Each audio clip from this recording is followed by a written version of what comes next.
Today we're looking at silver coins. These coins came from my favorite local coin shop where he sometimes has a bin of foreign junk silver coins where you can buy them at spot. And he doesn't calculate what's 90%, what's sterling, what's 83, what's less. He just kind of puts down an assumption of somewhere between 80 to 90% on all these, but he does weigh them. And so anytime I pick up something that is sterling, that's a little bit better. If I pick up something that is 50% or worse, then I'm paying a little bit too much for them. But he didn't want to go to the trouble of calculating everything. But then at the same time, I get to pick what I want out of here. And so I like not finding the things that are easy to find, like the British 3 pence and 6 pence, or the more common Canadian dimes and quarters. And so I'm hoping to find things that are new to my collection or will be an upgrade.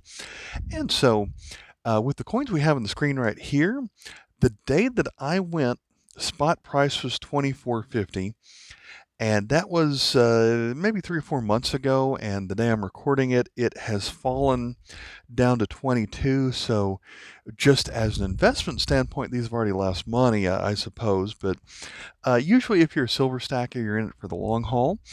And so I have ranked these in, I believe, smallest coin to largest. And so with some of the silver purity, that might not necessarily mean it's the the most silver value, but I do have a running total of what everything is here. So we're going to start with, I think this one is the smallest. We have a Canadian 5-cent coin.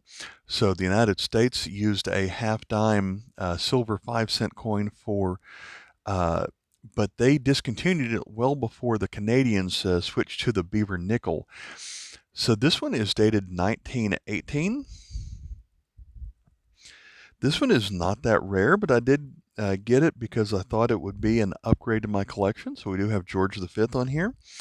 This one is KM22. This one is sterling 925. Has a silver weight of 0.0346. This is going to be one of the few ones that has a book value that is a little bit more than the spot price. This one books for $2.20. Going to move on to another Canadian one. Let's see if it's this one here. So far, it looks pretty similar to the last one. But we flip this one over. It is a 10-cent coin from 1913. This year has a couple of varieties. This one is the small leaves variety. It's going to be KM23. The last one was KM22. Also sterling 925. A silver weight of 0.0691. So it was double what the last one was. Next, we'll move to one from the Philippines. Another one that's not too rare, but this one looked in really nice condition, I thought, compared to what I probably already had. So it shows the lady here with an anvil in front of a volcano. Minted at the United States Denver Mint. There is a D mint mark to the left of the 1945. This one is 75% silver, KM181, silver weight of 0.0482.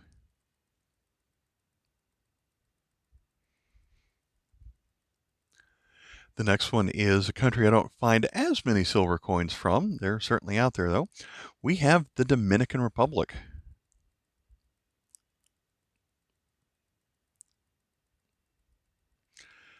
Another 10 centavos, or as they measure it, 2.5 grams. This one is from 1942. KM19. This one's 90% silver with a silver weight of 0.0723.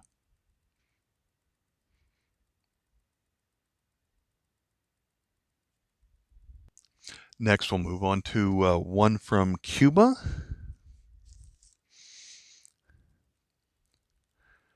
This will be the first coin of the video. I did not actually have this one. It's from 1920.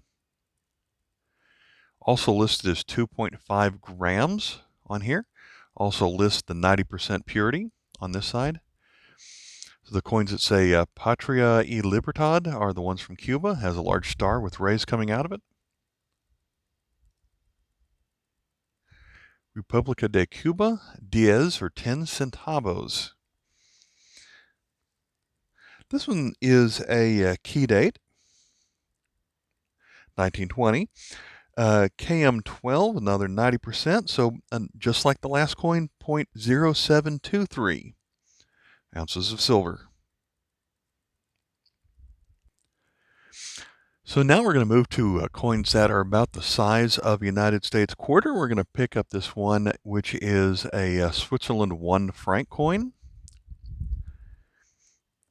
Now, the Switzerland franc is a currency that is stronger than the United States dollar, and so a 1 franc coin is going to be always, I don't know about always, but is traditionally been worth more than a US dollar. And this is also a design that is used today that also dates back to the late 1800s, so they have not made changes.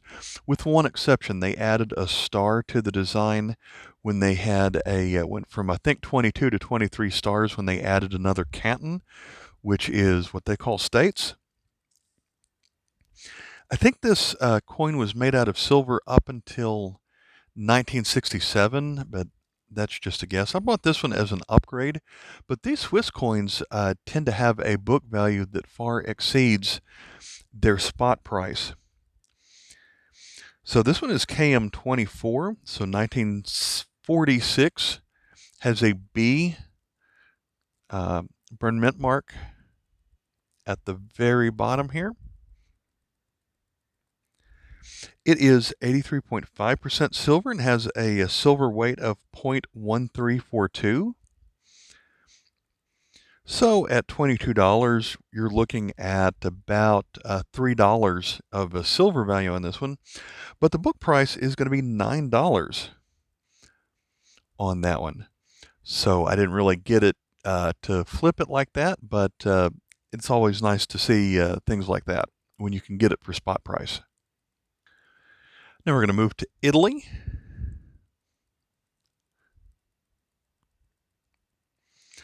Don't really like the toning as much of this one, especially on the portrait here of Vittorio Emanuele III. Although you hold it this way, I kind of do like the toning of it. Look the like of this side a little bit more. So this one's a 5 lira, 1927, has an R for Rome mint mark. On here, this one's going to be KM67, 83.5% silver. Silver weight of 0.1342. So this one is also identical to the Swiss coin, both in 83.5 and also the weight of 0.1342. This one has varieties with edge lettering. This appears to be the variety without edge lettering.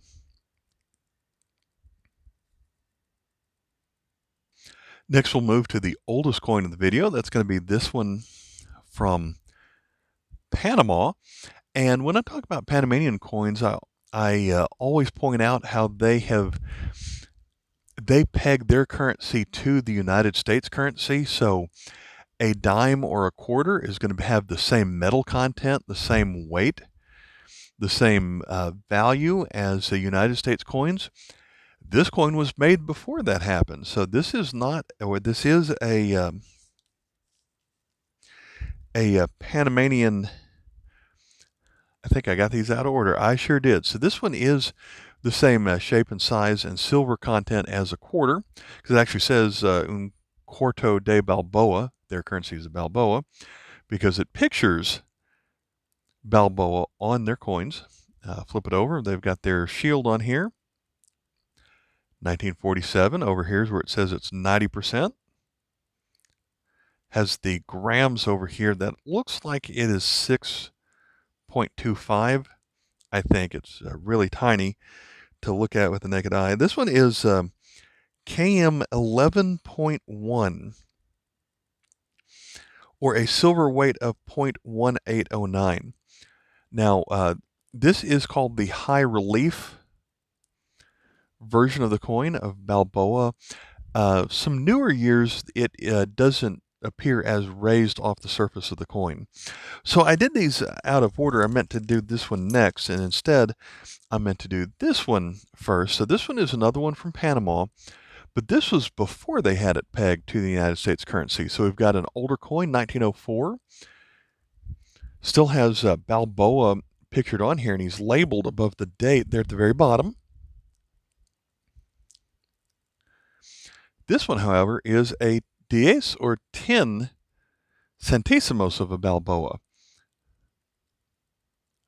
So it's still 90% silver, and it's listed as 5 grams on here. KM3.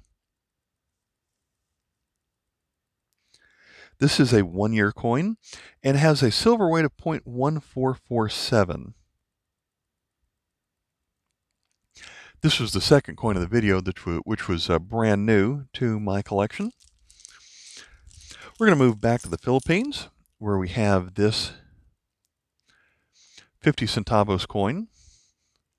Got a little bit of discoloring on it, but I did purchase it to be an upgrade. This one has the same design as the lady with the hammer on an anvil in front of the volcano. This one, instead of a Denver mint mark, has the S for San Francisco mint mark, back when they were still controlled by the United States.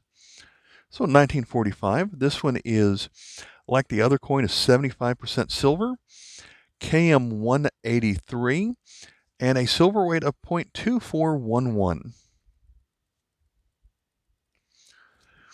Our last coin is going to be back from Canada, where we have a George VI $half. This one appears to have been cleaned, I guess, because it does have a lot of scrapes on it. Or maybe that's just how you find them. But I guess it's more likely to be cleaned if you find the scrapes down in the gaps of stuff. But I'm not really buying this because of the numismatic value as much as I want to add coins to my collection. This was a new one for my collection. But then on the back here, we have a shield design. The modern 50-cent coins haven't changed too much from this, although there are some design elements where it shows a lot of the British symbolism on here, such as, or the United Kingdom symbolism, I should say, like it has the Irish harp, has the unicorn, which is associated with Scotland, has the crown. I guess that's a Canadian, and the British Union Jack on here. So lots going on. So it's 1943.